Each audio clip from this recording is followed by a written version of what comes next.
The old Charleston Jail, South Carolina, USA. Built in 1802, this ancient jail is home to some of the most disturbing chapters in American history.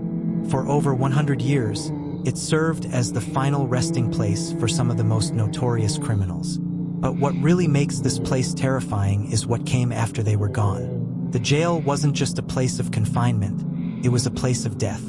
A place where the cries of the forgotten echoed through its stone walls. Executions, suffering, despair, these were the daily realities for its inmates. But as the years passed, something worse began to take shape.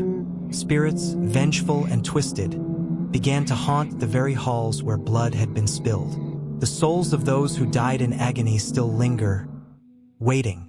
Let's start with one of the most infamous souls that still roams these forsaken halls. The ghost of Lavinia Fisher. Lavinia Fisher, the first woman to be hanged in South Carolina, was convicted of poisoning and murdering her victims along with her husband. She was said to lure wealthy men into her inn, where they would vanish without a trace. It was here, in the dark shadows of the jail, that her soul would find no peace. When Lavinia was hanged in 1820, she cursed her executioners, promising that she would return. And return she did, but not in the way anyone expected. Visitors and prison staff have reported hearing her anguished screams echoing through the night.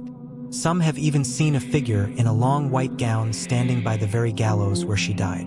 But the worst part? The smell of rotting flesh and the sensation of cold hands gripping the neck. But it's not just Lavinia that haunts this place. The old Charleston jail is riddled with torment. One such prisoner was a man by the name of James. In 1860, he was convicted of murder, though the evidence against him